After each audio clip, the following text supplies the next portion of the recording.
Good evening, everyone. This is Dawn. Thank you for joining this webinar brought to you by ASQ Innovation Division. The topic of tonight's webinar is Cryptocurrencies and Blockchain, a recipe for disruptive innovation in quality and supply chain. In December 2017, the popular cryptocurrency Bitcoin gained wider recognition as its value soared to nearly $20,000. We will cut through the hype to explain what cryptocurrencies are and how they are created, and explore the technical details of the enabling technology, a data structure called the blockchain, through the lens of quality. Although cryptocurrencies may be a disruptive technology in and of themselves, blockchain has the potential to be far more revolutionary. The majority of the presentation will demonstrate blockchain technology by introducing common hashing algorithms and how they are used for quality assurance, building a blockchain from scratch, and demonstrating how a blockchain can be used to enhance the provenance, auditability, and integrity of supply chain and other critical records using Hyperledger Composer. The learning objectives are: explain the difference between Bitcoin and blockchain, describe the purpose of hashing algorithms, explain how blockchains are constructed, describe the components and benefits of blockchain-based systems, identify other use cases for blockchain-based technology and their impacts on quality and the supply chain. Please note that this webinar is recorded, and the recording will be available on ASQ Innovation Division YouTube channel. Also, there will be 5 to 10 minutes time after the presentation for questions and answers. Please post your questions on the Q&A section of the WebEx tool. On behalf of ASQ Innovation Division, I would like to welcome our presenter, Nicole Bradbury. Thank you, Nicole, for accepting to be our speaker tonight. Nicole Bradbury is an associate professor in the Department of Integrated Science and Technology at James Madison University in Harrisonburg, Virginia. Her research and teaching focuses on using data science to explore quality and innovation in cyber-human production systems. She is a fellow of the American Society for Quality, ASQ, a certified Six Sigma Black Belt, and editor of Software Quality Professional. She is one of the ASQ influential voices and blogs at qualityandyinnovation.com. Now I'd like to hand over to our speaker, Nicole Bradbury. Nicole, please take it away. Okay, thank you, Dawn. So as Dawn mentioned, my name is Nicole, and I'm an associate professor at JMU in Virginia, and I'm going to be presenting tonight with Morgan Benton, who is also an associate professor at JMU. He's my partner in work and in life, and one of the interesting things he's been doing lately is he's a member of the training and education team for Hyperledger. So he's gonna introduce you to Hyperledger Composer in a little bit. The first thing I want to say was thank you very much for your flexibility with rescheduling. If you had signed up to come to the webinar on Monday, May 14th, about 5 or 10 minutes before the presentation was about to start, we had a storm roll through here that launched all of our deck furniture in different directions and tore some of the siding off of our house, and also, you know, wasn't really a strong internet connection wasn't to be had that night. So we really appreciate everybody coming this time instead of last time. So sorry for the change, but we definitely had inclement weather that didn't make doing a webinar very palatable. For any of you who saw either my presentation or Morgan's presentations at the ASQ conference in Seattle last month on Bitcoin and blockchain, I just wanted to set your expectation that the beginning of this presentation is going to start out the same way, so you're going to see some of the same material revisited, but then you're going to get a whole new suite of information at the end. So hang in there if you did see one of our talks in Seattle, because there is new information coming to you now. Before we get started, I wanted to give you a link. This is where you can get the slides from this presentation. So if you'd like to write that down so you can have them later, this is where you should go. So I'm going to start in just a few seconds here. I'll give you a few more seconds to write that down if you want to write it down. Okay, and our presentation is on Bitcoin and blockchain, cryptocurrencies and blockchain. But before we get to the technology, we have to start with tulips. So back in the late 1500s and early 1600s, tulips became a new luxury product in the Netherlands. They had lots of value. People were trading them, like they were trading, like they were using coins and other objects to barter, because there was quite a bit of perceived value in the tulips. In addition to that, the tulips were gaining value over time because, you know, people perceived that if they bought some tulips and they held them, the tulips would go up in value, and so tulips became just as commonly used for trading as coins. So what also happened around this time was that there was a disease, they called it a tulip plague. And so as a result of this tulip plague, some of the tulips started getting these flame patterns on the side, like the picture that you see on the screen. And so tulips were difficult to cultivate anyway, but this was perceived to be, you know, huge value to get these tulips with this beautiful flaming pattern on them. And so someone who was able to cultivate these tulips with this pattern, you would make a lot of money doing so. So over the years from about 1610 to 1637, the value of these tulips went up and up. The biggest price rises were in January of 1637, where the most expensive tulip bulbs cost about the amount of a house or an annual salary. And not everyone was engaged in this wild tulip trading, but a lot of people were, until in January of 1637, the prices on these tulips with these flame patterns went up so high that all of a sudden fear and panic started to set in with the people. So there was fear of oversupply, like maybe there were too many tulip bulbs and the value would go down.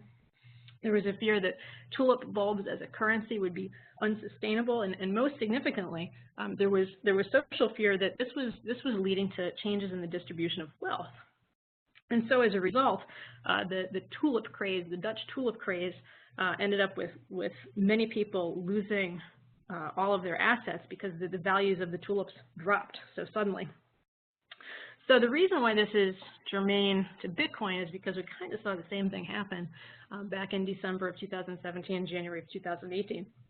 After a few years where Bitcoin seemed to be, you know, a niche currency for programmers, where it, you know, is really hard to find and to buy. It actually still is.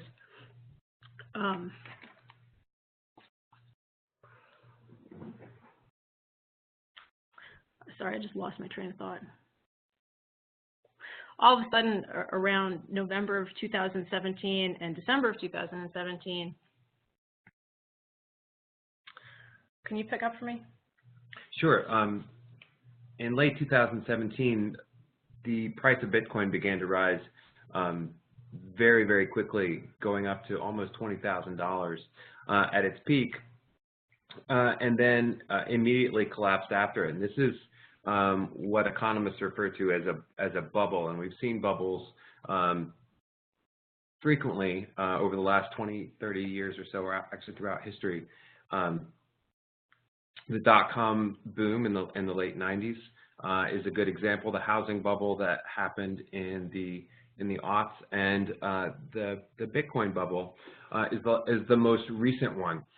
And I don't know if you've seen it. There's an image floating around the internet. We didn't find it for this talk, but it overlays the tulip bubble graph with the Bitcoin bubble graph, and the Bitcoin bubble is 2 to 3 times or more higher than the Bitcoin.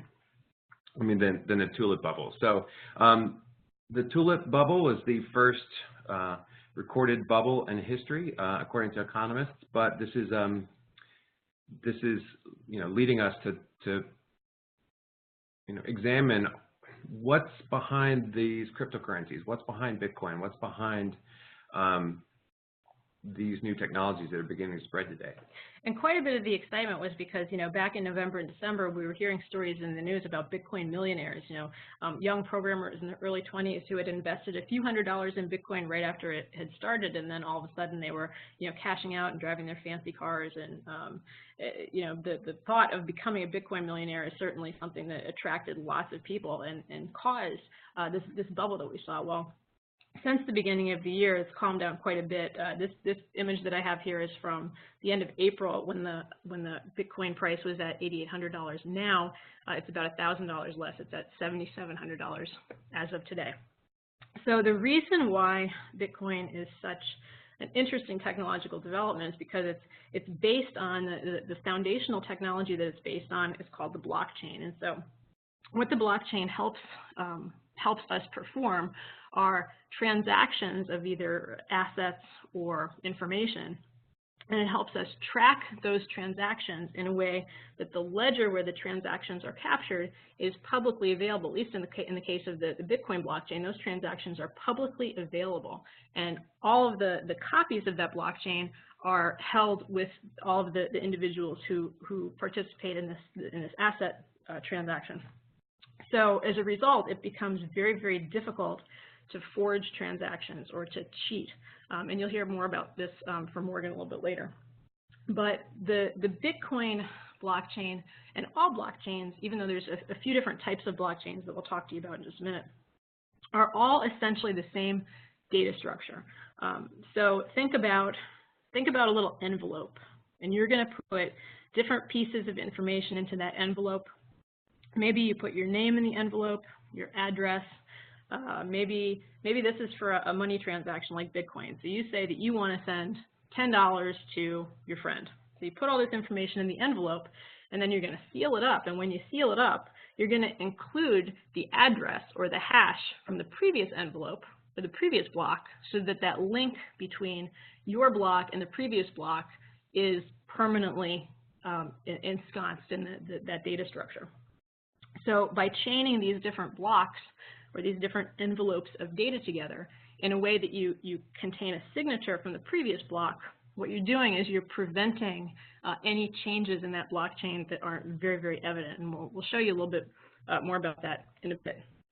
Like I mentioned, there's different kinds of blockchains. So inside the cryptocurrency blockchains, those are public blockchains. That means that everyone can see all the transactions in the ledger at any time. But I think the more significant type of blockchain for business applications and for quality auditing and supply chain applications will be permissioned or private blockchains. And so when Morgan gets to the Hyperledger demo in a little bit, he'll tell you more about the value of permissioned blockchains.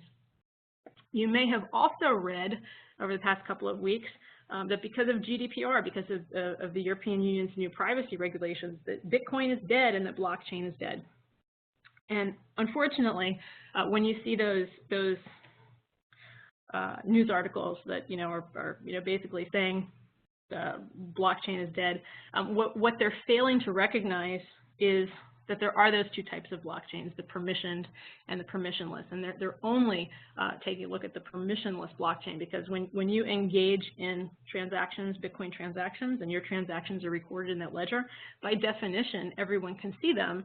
And so by engaging in the transaction, you haven't given consent that everyone can see that transaction, and yet the technology assumes that that's the case. So all of the emails that you've been getting lately asking for consent, that different organizations can send you email or capture cookies that contain your personal information for better website browsing. This also pertains to the types of data related to the transactions that people who make transactions that will be recorded in blockchains will be privy to. And I have a report that I got from a company named Alien Vault. And so if you'd like a little bit more information about how GDPR might affect business here, I'd be happy to send that to you. Just let me know. So between the permissioned and the permissionless blockchain, there's also different flavors of the blockchain that support different business cases. So for example, the Bitcoin type of blockchain doesn't work the same as the ones that you see for voting systems or polling systems. And the blockchains that are intended to support things like certification or degrees, or recording your those intellectual assets that you want to be recognized in your professional community, and also medical records. The types of blockchains that these types of transactions are captured on are different. So when you see the news articles that say blockchain is dead because of GDPR, possibly there will be some repercussions for public blockchains and for things like Bitcoin and Ethereum, but not for the blockchains that do require permissions. So now we're going to get to what I think is the most exciting part of our presentation. This is how does a blockchain grow? Like, if you want to create a blockchain, let's say you have these envelopes of information and you want to create your own blockchain, how do you do it? So there's essentially 4 steps.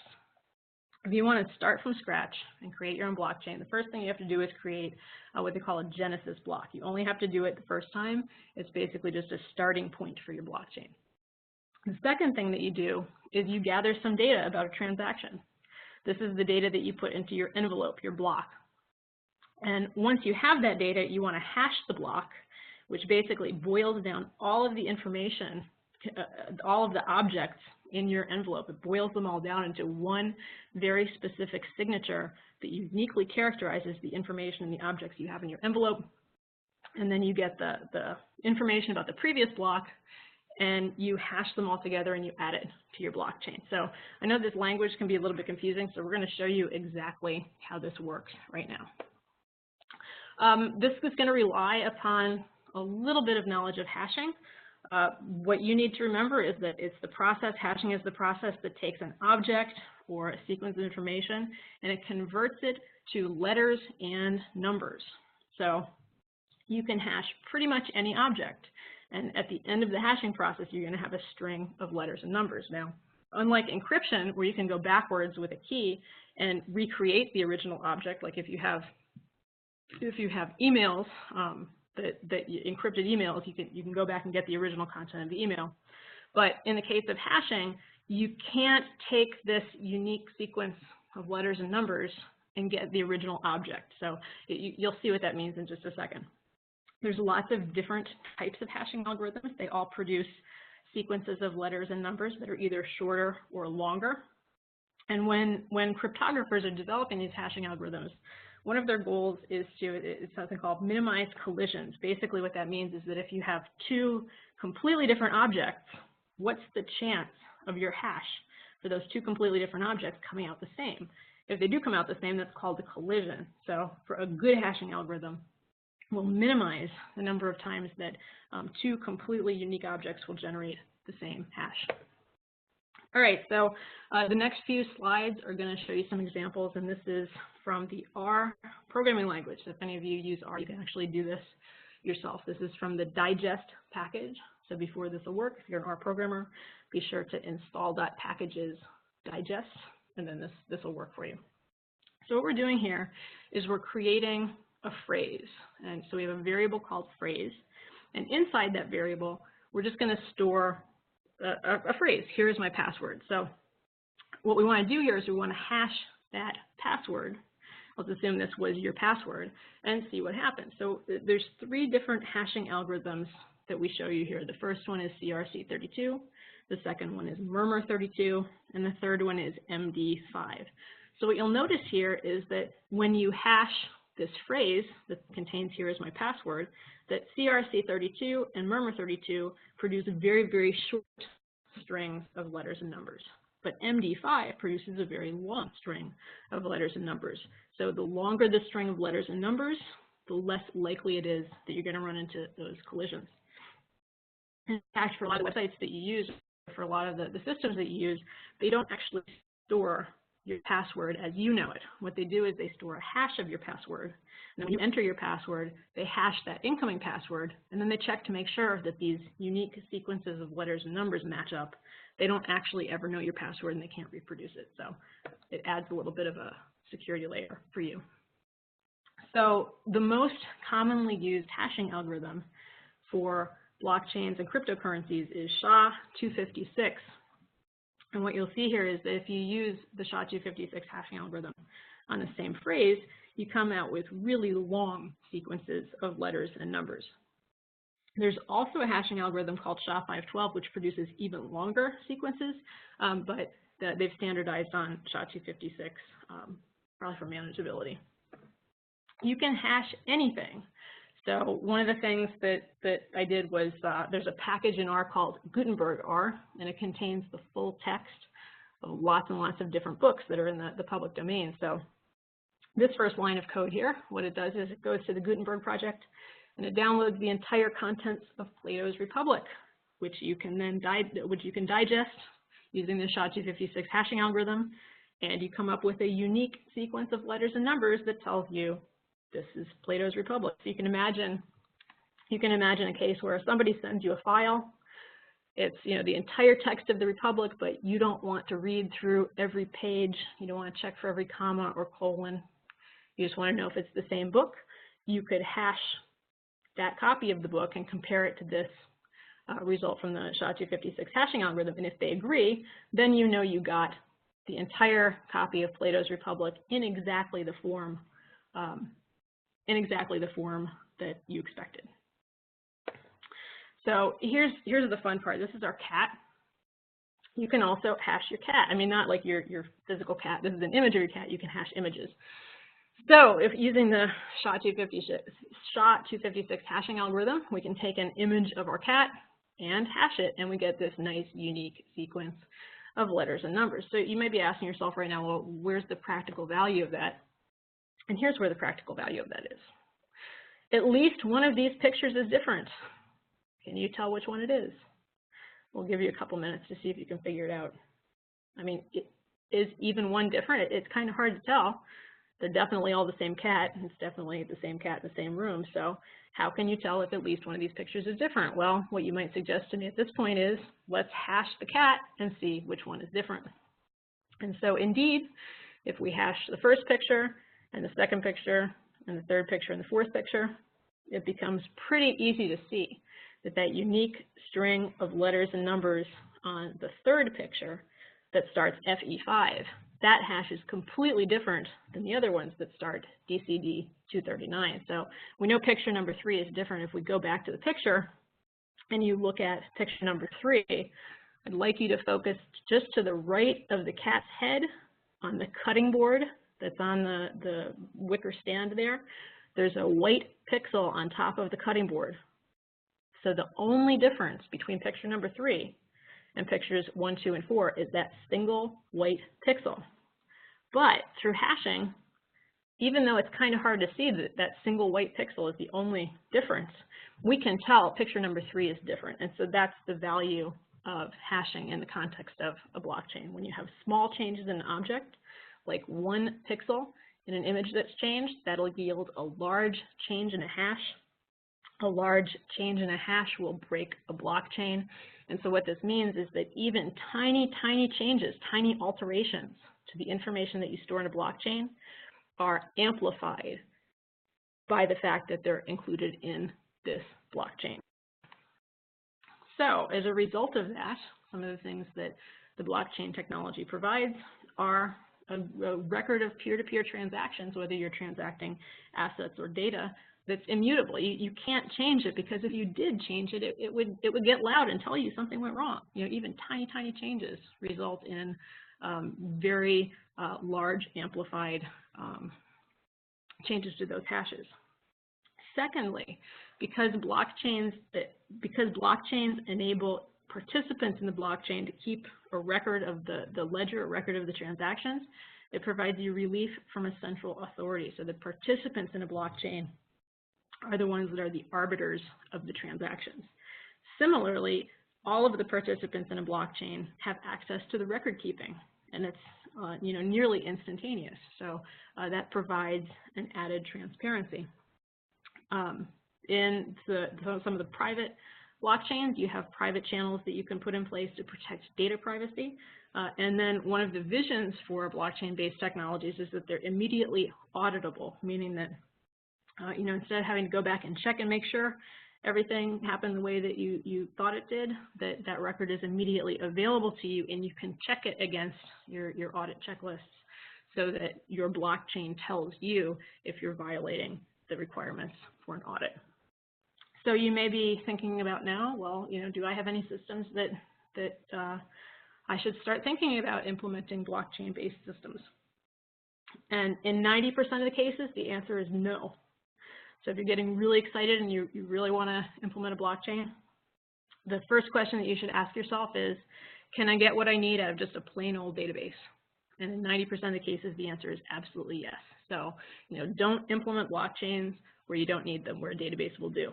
Now, the situations where a blockchain may be merited are where you have to manage participants who are trading or exchanging assets, who are engaging in transactions, and for whom those transactions can only take place under specific conditions. So those conditions guarding whether the transactions occur or not, those are called smart contracts. So if you have a business scenario where you have these 4 things and you need to make sure that they're closely controlled, then perhaps a blockchain-based business system is right for you. So, here's how this fits into the whole Industry 4.0, Quality 4.0 thing. If you look at the industrial revolutions from the late 1700s, back in the late 1700s, if you wanted to start up a factory, that factory had to be sitting on a river because you needed a water wheel to generate energy. You needed that energy to, if you had a sawmill, then you needed the water power to turn your saw.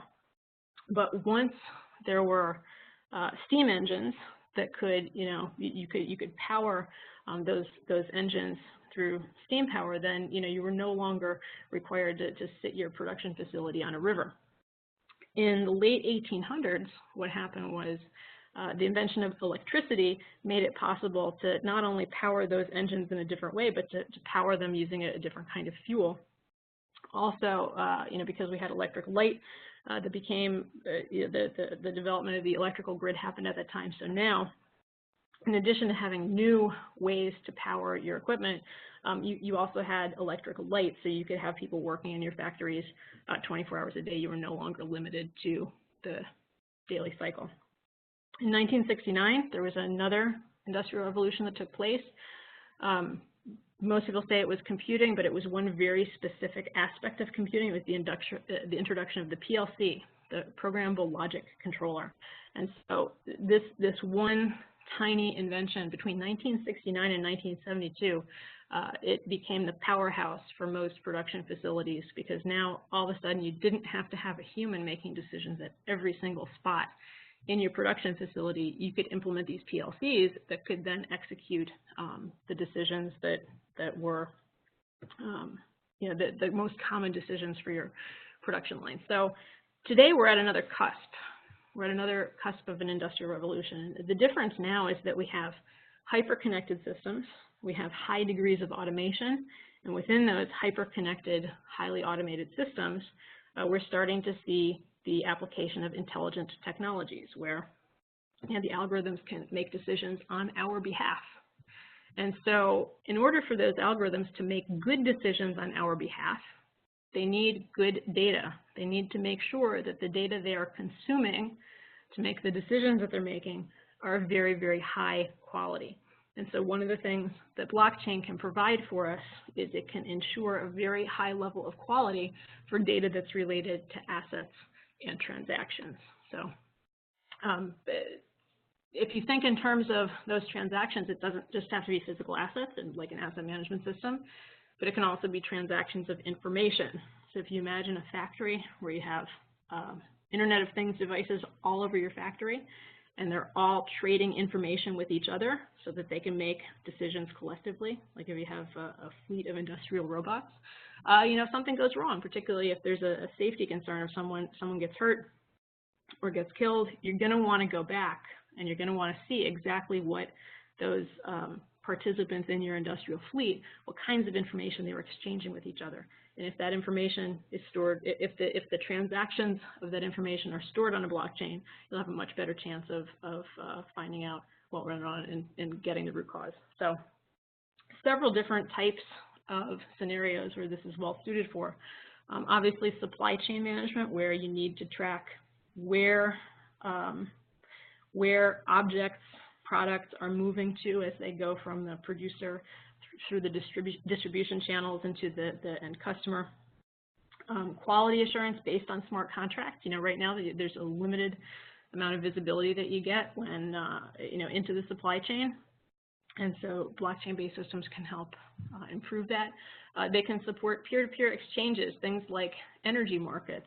One of the visions in the 2015 ASQ Future of Quality report was that envisioning energy markets where people could be not only consumers, but also producers of energy, and it's blockchain-based systems that provide the foundation for those new business models to actually come to fruition. And then finally, identity verification and consensus mechanisms.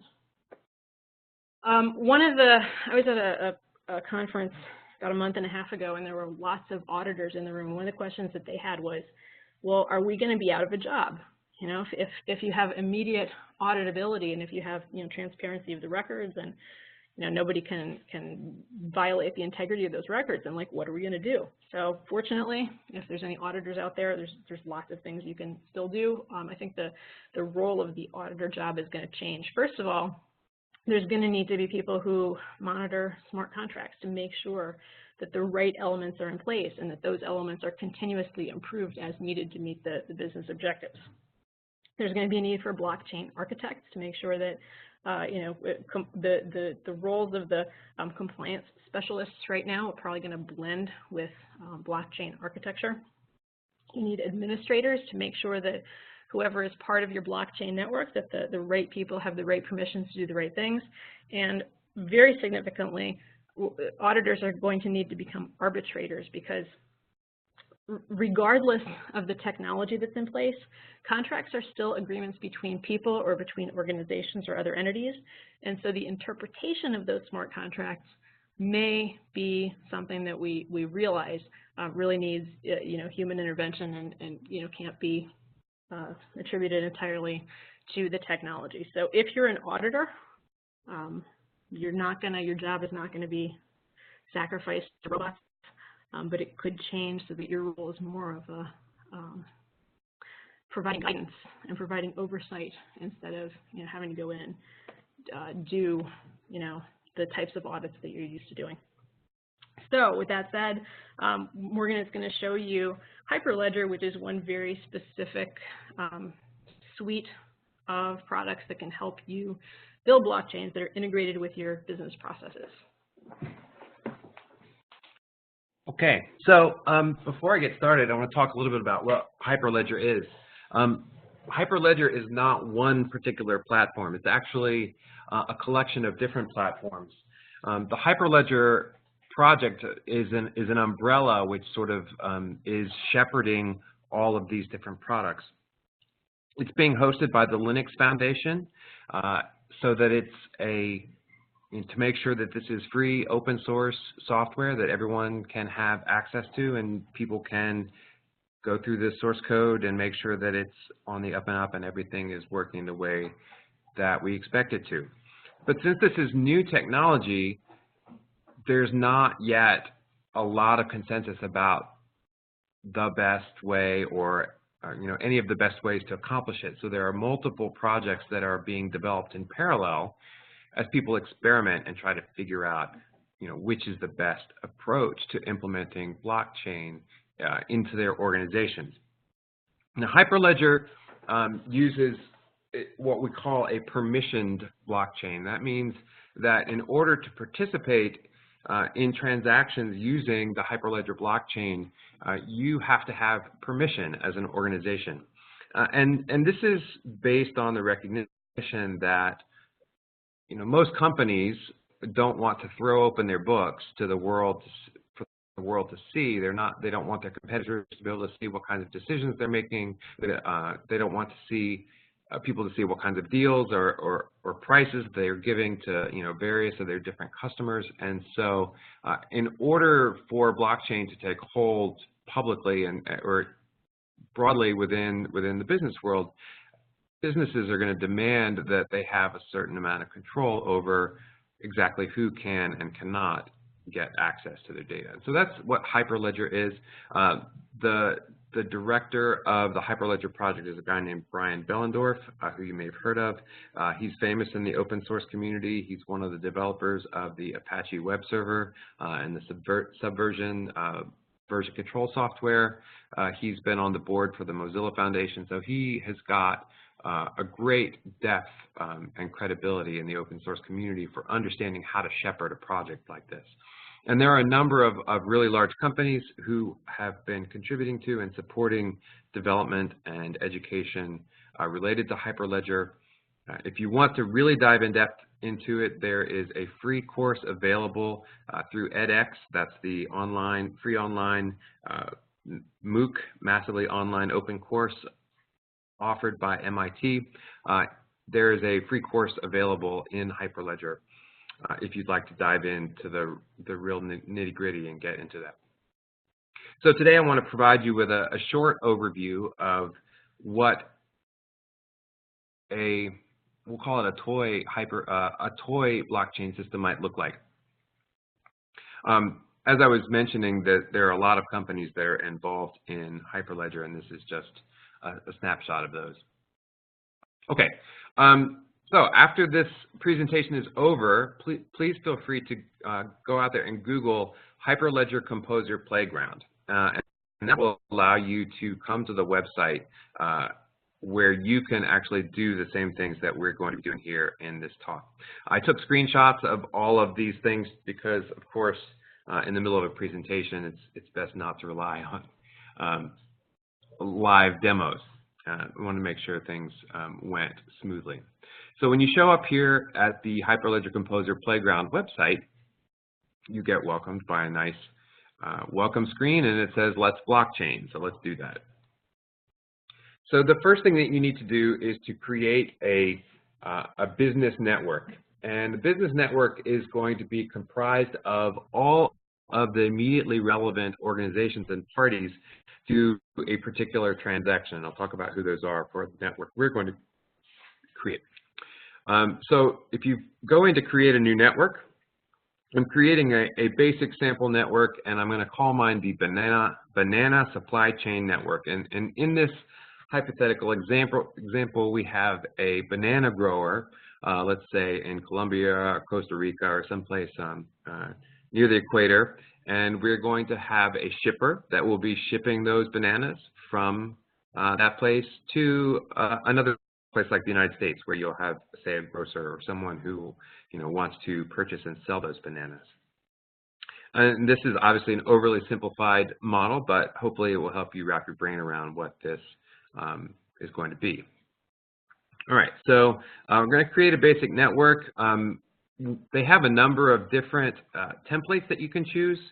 This one, we're selecting the perishable network, which is for tracking transactions related to perishable goods, like bananas. Okay, so once we've created that, we'll click the deploy button, which is in the bottom right there. And that will bring us back to the dashboard where we can see that our new Banana Supply Chain Network has been created. So if you click Connect Now, which is at the bottom of that card, it brings up the definition files for this network. So you'll see here on the left-hand side, there are 5 files. There's the README file, there's a package.json file, there's a perishable.cto file, there's the logic.js file, and then there's the permissions.acl file. So there are 5 files which are used to define this particular supply chain network, this blockchain network. Currently, what you're looking at is the readme.md file. So this is a README file. This is basically just text which describes the perishable goods network. And you can see here that the participants are the grower, the importer, and the shipper. The assets being involved here are the contract, and then the shipment of the actual bananas. And then the particular transactions that we care about are a temperature reading, a shipment received, and there is a transaction called setup demo, which in the context of this sets up this particular network. Okay, if we scroll down in that file a little bit, you can see it shows you how you can run the setup demo transaction or submit a temperature reading transaction or submit a shipment received transaction. And essentially, each one of these transactions is governed by a smart contract, and we'll look at the rules for that smart contract in the logic.js file in a second. But each one of these transactions, as it is created, has to then be verified independently by each of the members of the network. So, for example, if the shipper who is shipping the bananas takes a temperature reading, and these bananas have to be kept within a certain range of temperatures so they don't spoil or freeze, the shipper will be taking temperature readings all along the journey from where they were grown to where they're being imported, and those temperature readings will verify to all the parties involved that the bananas have been handled appropriately throughout the entire supply chain journey. And so each one of these temperature readings is connected to a blockchain-based system. And so you can imagine that the thermometer that's in the shipping container is connected to the network. It's an Internet of Things device, and it has special hashes that will make sure that we can verify that those temperature readings are accurate and true.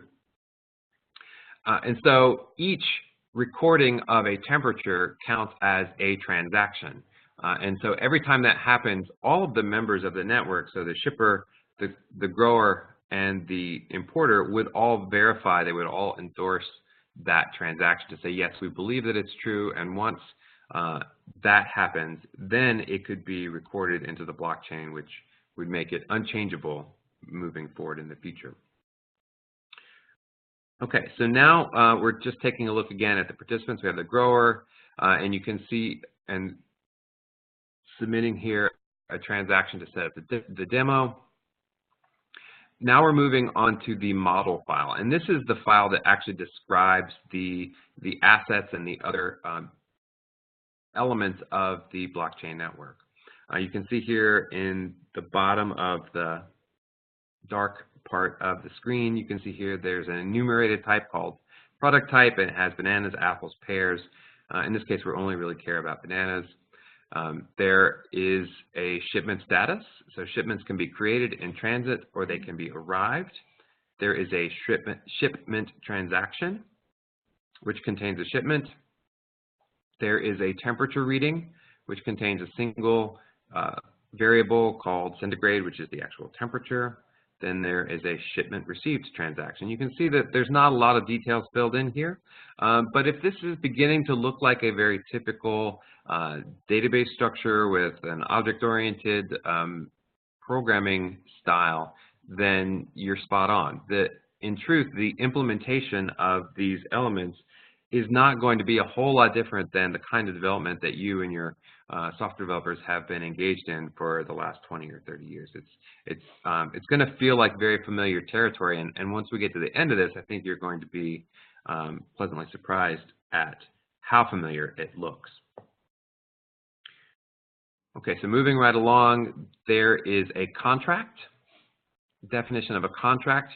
It contains a grower, a shipper, and an importer, and some other important information like the arrival date, time, unit price, the minimum temperature allowed for your bananas, the maximum temperature, and then there is a penalty factor. There's a minimum penalty factor, maximum penalty factor. So let's say, for example, that the refrigeration unit on the ship breaks and the bananas get too hot.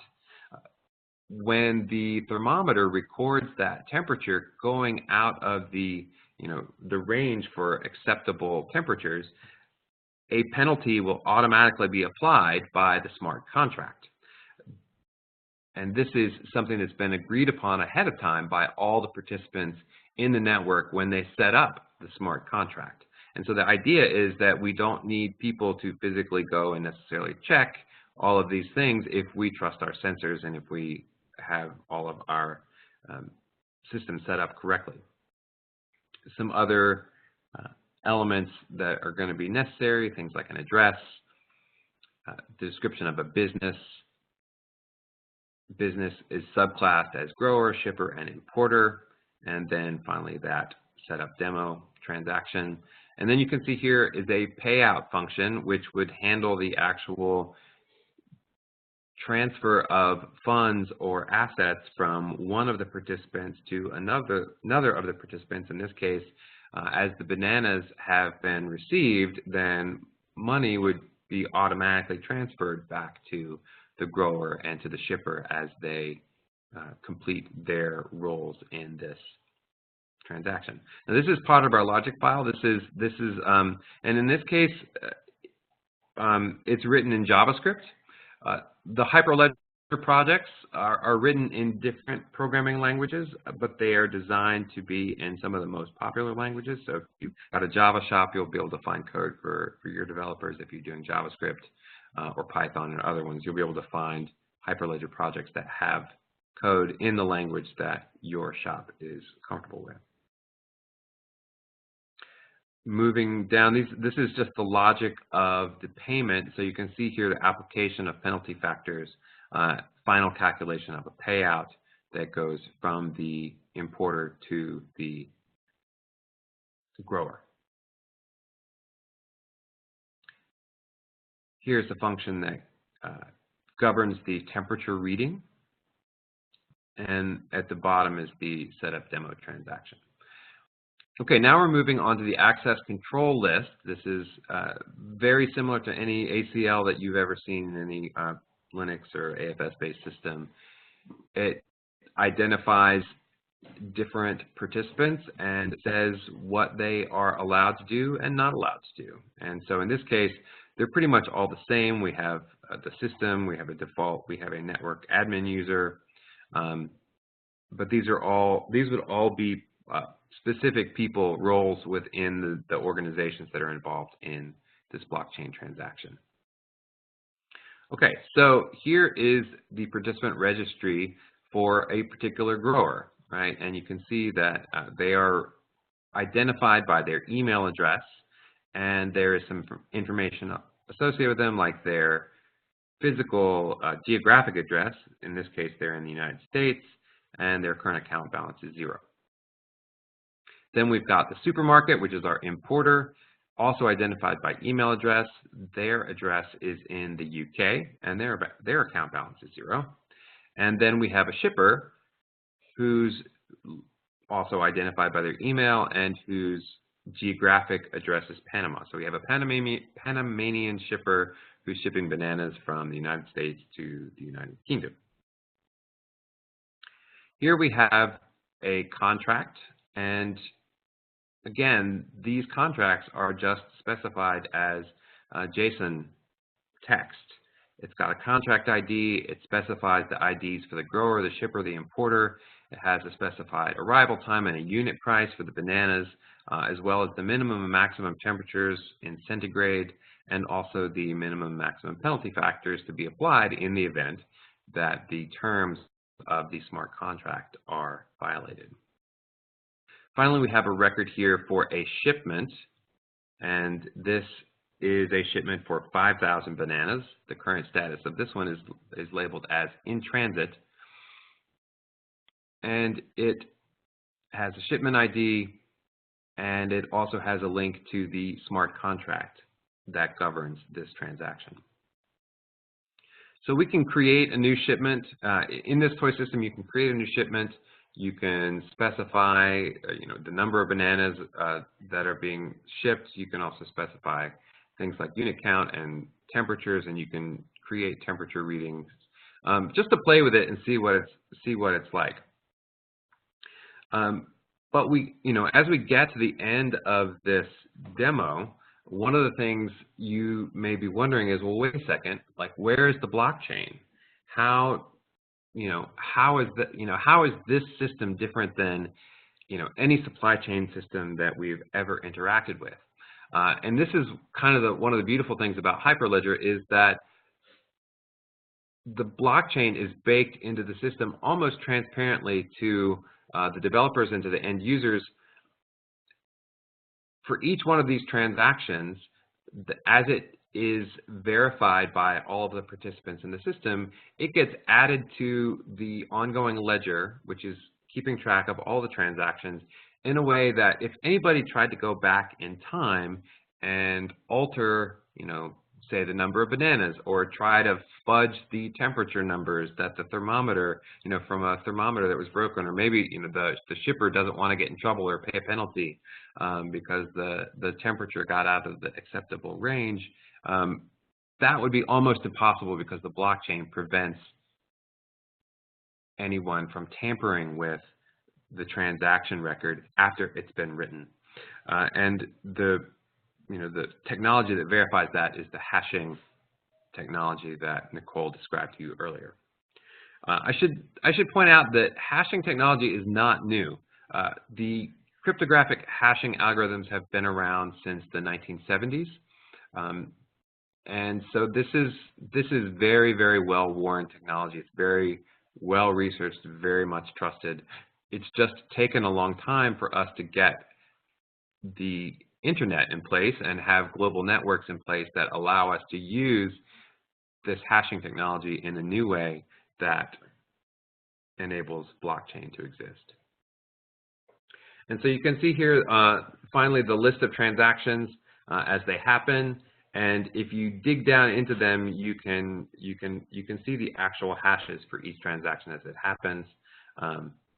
And that is the end of the demo. And I'm going to pass it back to Nicole, and she'll wrap it up, and then we can have a few minutes of Q&A.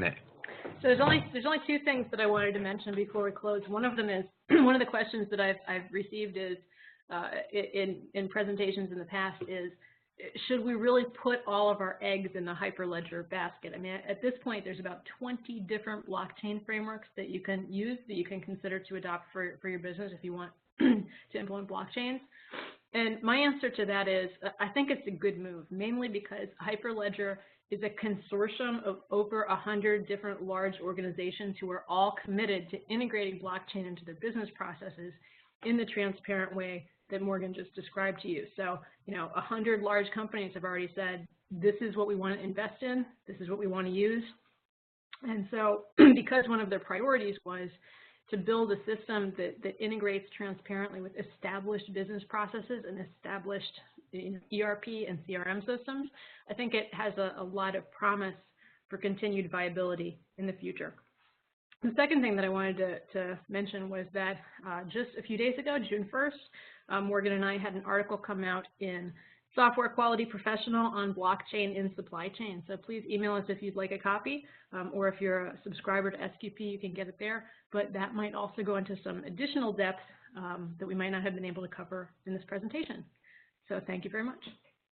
One more thing to chime in about Hyperledger is that Hyperledger is not a finished product yet.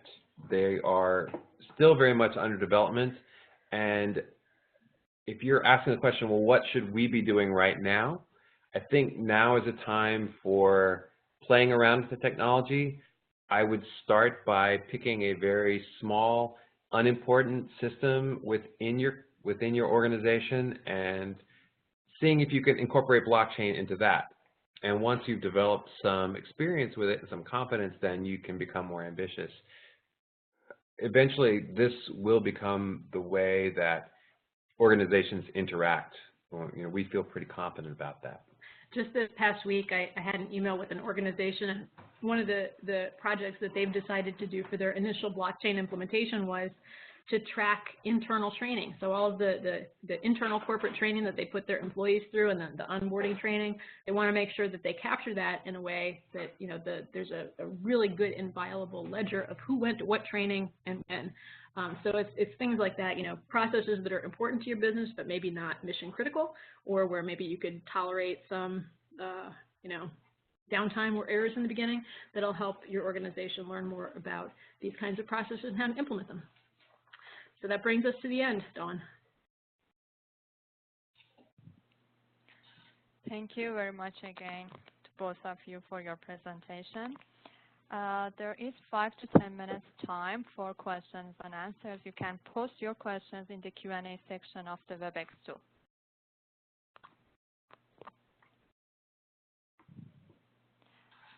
There's a question that says, can I get a copy of the slides? think Nicole mentioned in the beginning of the presentation a link that you can download the slides. Let me put that up here. There it is.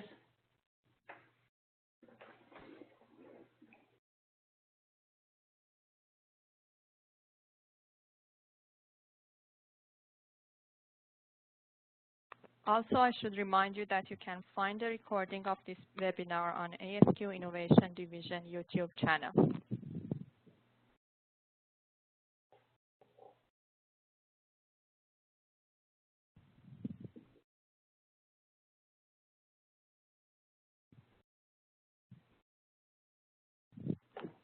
Are there any other questions, Dawn? We can't see them with the slides up.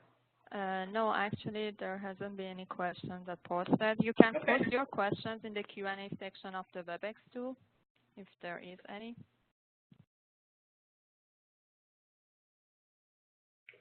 I love it when I explain something so well that people have perfect understanding. Well, also, feel free to email us too if you think of a question later. Here's our contact information.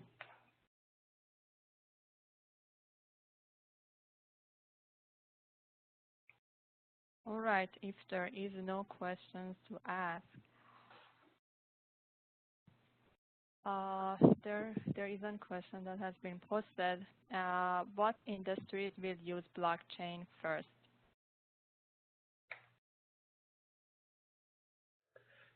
This is Morgan. I think the most likely answer to that is going to be in supply chain and logistics. Obviously, banking and finance industry has been looking a lot at cryptocurrency.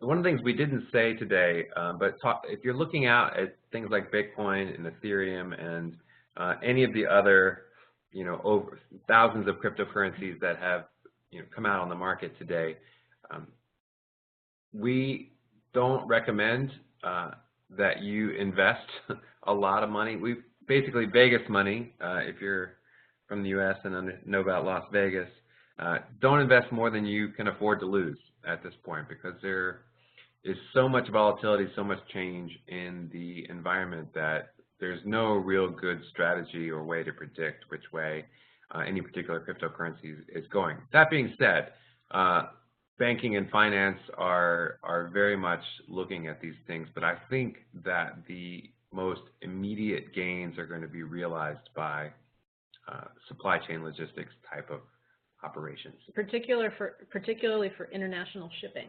That's where I'm seeing most of the examples come out right now.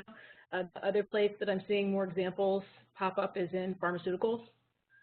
The thing that's surprising to me, I think there's a huge market for blockchain and auditing, but that seems to be well behind the curve of adoption. So I think, maybe the fear that auditors have of the system replacing their jobs might be impacting, that group learning about the systems. Thank you. Another question is, can the blockchain branch? It depends upon the implementation.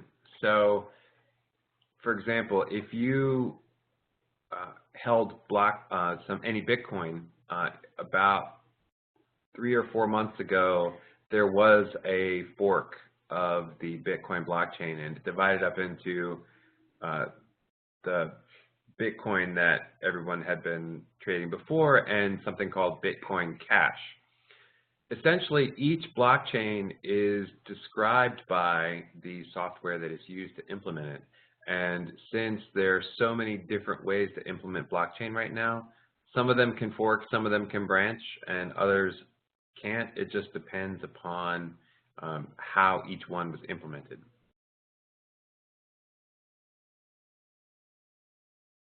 Thank you.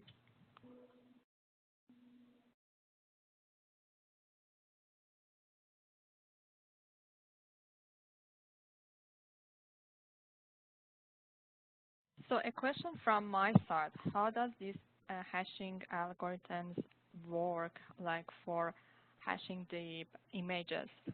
Like they hash the pixels of the images? anything that's digital, right, is going to be represented in binary ultimately on your machine. So as far as the computer is concerned, it could be an MP3, it could be a JPEG, it could be a text document, it could be any kind of data that you have on a computer is going to be represented ultimately in binary. And so the hashing algorithm works directly on that binary version of the object that's being hashed. Thank you. If there is no more questions, I think we can finish this webinar.